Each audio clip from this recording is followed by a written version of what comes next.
गोजोन्थों आंनि बड'लेण्ड नांगौ इउटुब चेनेलाव नोंथांमोन गासैखौ बरायग्रोनानै लाबोनाय थाबाय आरो आंनि भिडिअखौ अनसायनायनि गेजेरजों नोंथांमोनहा नायबोनायनि थाखाय आरो अनसायबोनायनि थाखाय आंनि गोसो गोरबोनिफ्राय खौथि खौथि गोजोननायखौ नोंथांमोननो जासिहरग्रोनाय थाबावबाय। आङो दिनै नोंथांमोननि गेजेराव लाबोनो सानदों प्रमद बर'आ गांसे आगर गनाय आर'नाइ सि बायदि जाबाय नामा बे टपिक आरो गाहायाव नुनो मोनदों जोंखौ माखासे इमोशनेल ब्लेकमेल खालामनायनि गेजेरजोंहाय दिनैहाय जोंनि बर' बा ट्राइबेल सुबुंफोरखौ नस्थ' खालामनो साननाय नोंथांमोननि गेजेराव मानि थाखाय आङो प्रमद बर'खौ गांसे आगर गनाय आर'नाइ होननो गोनां जादों रायजो राजाफोर दिनैहाय बर'नि मोनथा ट्राइबेलनि गासै मोनथाफोरखौ मावफुंनानै होनो थाखाय बिथाङा सिगांनिफ्रायनो मुभमेन्ट खालामबोदों नाथाय बिथाङा दिनै मावनो हायै सासे बेबायदि उदायै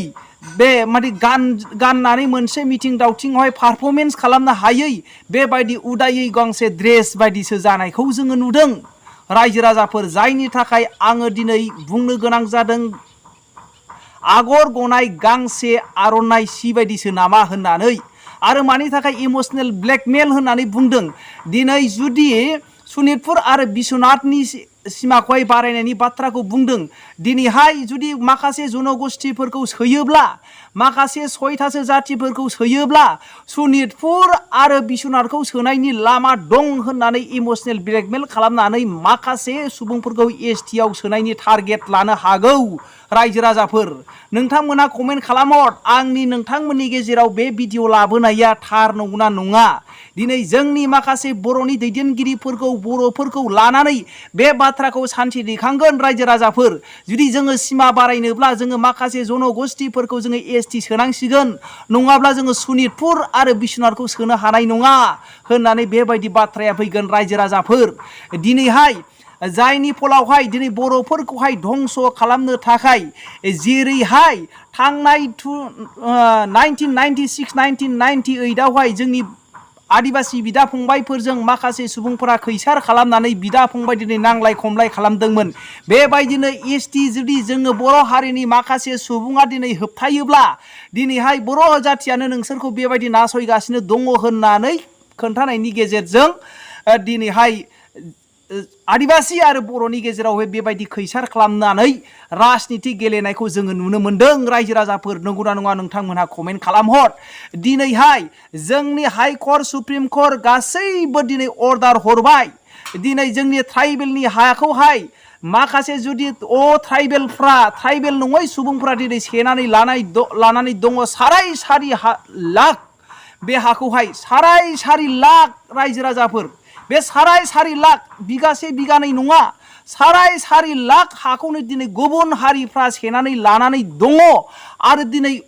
ट्राइबेलफ्रा दिनैहाय जोंनि बर' जातिनि हा आरो ट्राइबेलनि हाखौ दिनै सेनानै लानानै दङ बेखौनो दिनै जोंनि प्रमद बर' बिटिआरनि CEM प्रमद बर' बिथांमोना दिनै मावनो हायाखै रनजित बसुमतारी बिथांमोना गेदेर बाथ्रा बुङो नाथाय बिथांमोना दिनै बे खामानिखौहाय दिनै मावनांगौ दिनै बिथांमोना मावाखै आरो जोङो बिथांमोनखौ बुङोब्ला बेबायदिनो गावसिनि भिउसारखौ बारायनो गावसिनि साबस्क्राइबारखौ बारायनो थाखाय बिथांमोनहा बुङो होननानै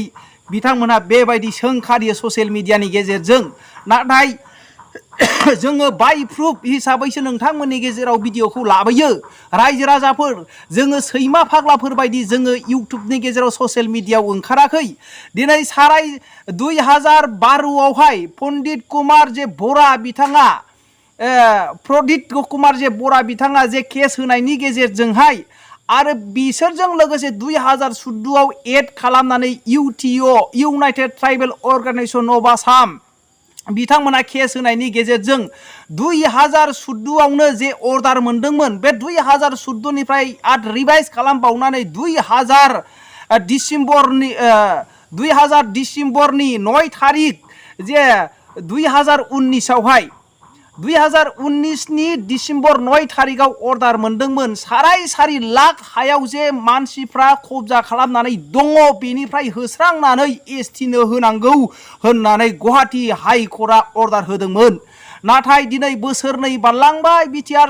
सरकारा नाथाय दिनैसिम मावाखै। जोंनि बर'नि माखासे गोदो गोदायनिफ्रायनो रायजो जाबोनाय बे हाखौसो दिनैहाय सेनानै लानो नागिरफिननायखौ जोङो नुदों रायजो राजाफोर। ओमफ्राय दा नाहरदो बिआरपिएलनि माखासे माबाफोरखौ एरियाफोरखौ बारायनानै जे बिआरपिएल सेरावहाय थानाय साहा थानाय बर'फोरनि हाखौसो सेनो नागिरनाय टारगेटखौ जोङो नुबावदों रायजो राजाफोर। बिनि थाखायनो जोङो सांग्रां जानाया दिनै गोनां। दिनैहाय एबसुआ बेखौ रल लानांगौ। दिपेन बर'आ दिनै प्रमद बर'नि खिबु बेराया लाफैनो बेफोर गासैखौबो मावनायनि इमप्लिमेन्टेसन खालामनायनि दिनै बिथाङा नारसिननांगौ होननानै आङो सानो। दिनै बिथांमोना ससियेल मिडियायावहाय दुगा बाथ्रा बुङा लाबानो जोंनि बिटिआरनि जे हाग्रा बिफाननि जे मिनिस्टार रन्जित बसुमतारी बिथांमोनहा दिनै बे बाथ्राखौ दिनैहाय मावनांसिगौ। सारि लाख हाखौ दिनै सेफटि खालामनांगौ, ट्राइबेलनि आखायाव लाबोनांगौ। गुबुन हारिया जेखि बुङा मानो सिगां जोंनि हाखौ सेफटि खालामनांगौ होननानै आङो सानो। नाथाय जोङो इयुनाव फैयोब्ला जोङो आसा खालामनानै थाबाय थायोब्ला, राजनितिकनि गावनि मासिखौ सानबाय थायोब्ला, गावनि हारिनि बाथ्राखौ सानाब्ला जोङो खैफोदाव दङ रायजो राजाफोर। दिनै दानो बे समावनो बे खाबुआवनो जोंनि जेरै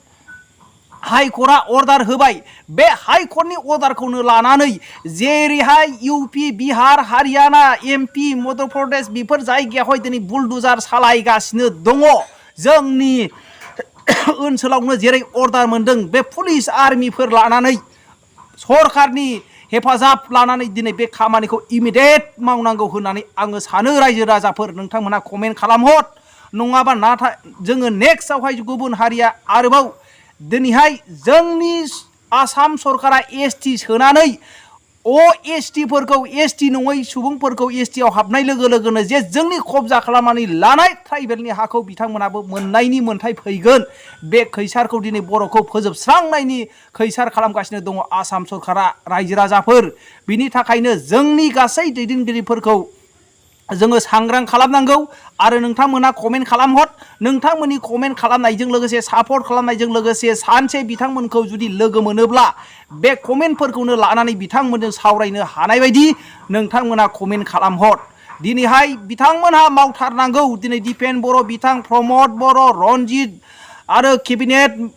मन्त्रि जे जोंनि इउजि ब्रह्म बिथांमोना बे सारि लाख हाखौहाय ट्राइबेलनो गथायनानै होनांगौ होननानै, मावफुंनानै होनांगौ, होस्रांनांगौ, बुलडुजार सालायनांगौ होननानै आङो आंनि बिबेकनिफ्राय बेबायदि मोनदांथिनाय बा व्यक्तिगत गोसोजों आङो सानो रायजो राजाफोर। नोंथांमोनहाबो कमेन्ट खालामहर। नै इउटिअआ मा बुंदों, इउटिअनि इउनाइटेड ट्राइबेल अर्गानाइजेसननि आफादगिरि बिथाङा मा बुंदों, बिथांनि बुंनायखौ खोनासं। बिटिसिनि जेसेबां सार्केल अफिसारफोर दं,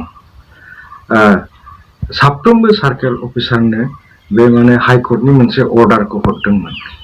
साबजेक्टआ जाहैबाय साबमिशन अफ इभिक्सन प्रप'जेल।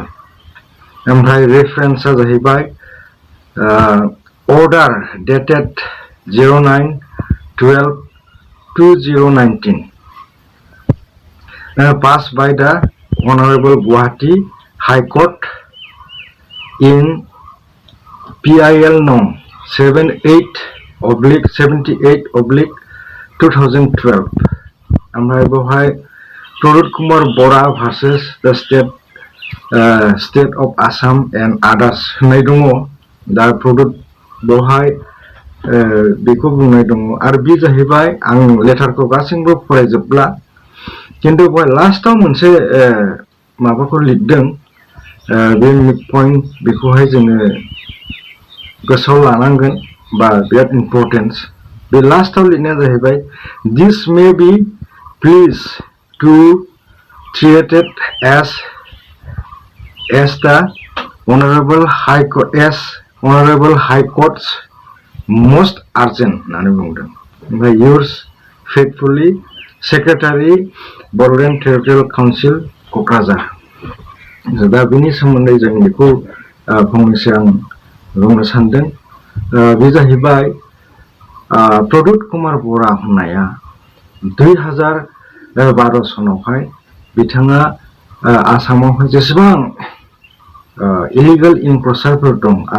माने आसामनि 6टा डिस्ट्रिक्टआव जेसेबां इलिगेल इनक्रचारफोर दङ बिसोरखौ इभिक्सन खालामनायनि थाखाय बिथाङा मोनसे PIL केस फाइल खालामदोंमोन आरो बे फाइल खालामनाय समाव खालि 6टा डिस्ट्रिक्टल' कभार खालामनानै बे खालामदोंमोन आरो जोङो 2015 सनावहाय जोंबो एखे केसखौनो फाइल खालामनो थांनायाव एपिल खालामनो थांनायाव जोङो नुबाय प्रमद कुमार बर'या अलरेडि बे केसखौ होना दोनखादों दा बेनिखायनो जोङो डाइरेक्ट आरो मोनसे गोदान होआमालिनो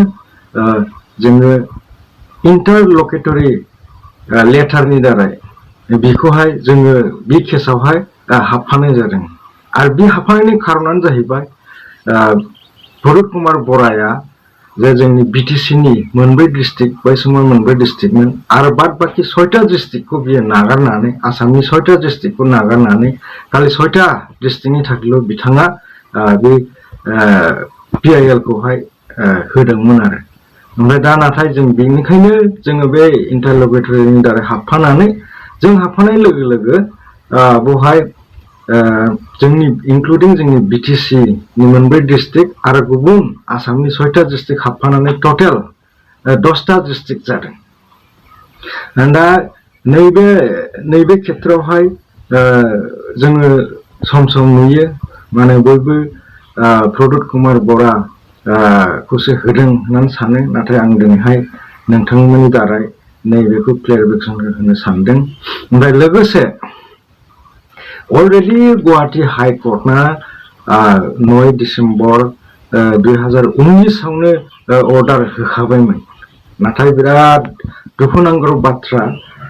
दिनैहाय बे 2021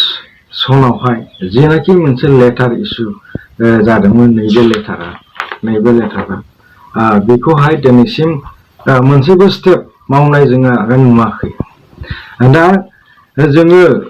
इउनाइटेड ट्राइबेल अर्गानाइजेसना बिसेस करि जोंनि बे BTCनि दा CEM आरो BTCनि प्रशासन BTCनि सरकारखौहाय जोङो खावलायगोन दिनै बोसोरसेनि बारा जालांबाय दिनैसिम मानो मोनसे स्टेप लायाखै जोङो खावलायो नोंथांमोना थाबैनो बे बेल ब्लकनि जा जेरैहाय हाइकर्ट गुवाहाटी हाइकर्टनि अर्डार मथे इभिक्सननि थाखाय गोख्रैनो बेबस्था लानांगौ आरो बे जोंनि जेनाखि 4,50,000 बिगा हाखौहाय जा इलिगेल इनक्रचारफ्रा अकुपाय खालामनानै दं बिसोरखौ होखारनायनि बेबस्थाखौ थाबैनो लानांगौ आरो जोङो बेवहाय बुंनो सानबावो दे बिसेस करि जायफ्रानाखि दा बे BTC सरकाराव दं बेवहाय नोंथांमोना आरो जों बयबो मिथिखागौ जे दिनै प्रमद बर' सार बिथाङाबो आबसुनिफ्राय फैनाय आरो थिग बेबायदिनो गबिन्द सार डिपुटि CEM बिसोरबो मोनसे आफादनिफ्राय फैनाय दा बिसोरनि जिनाखि आन्दलन खालामबोनानै दिनैहाय बिसोरो बे BTCखौहाय सालायनो जे खाबुखौ मोनदों आरो नोङो बिथांमोना जि आन्दलन सालायनाय समावहाय जेरैबायदि बेल ब्लकनि खोथा बुङोमोन आरो जेरैबायदि बेल ब्लकनि बिसोरो सम सम ओरैबायदि धर्नाबो होबोदों ओमफ्राय आवाजबो होबोदों थिग दा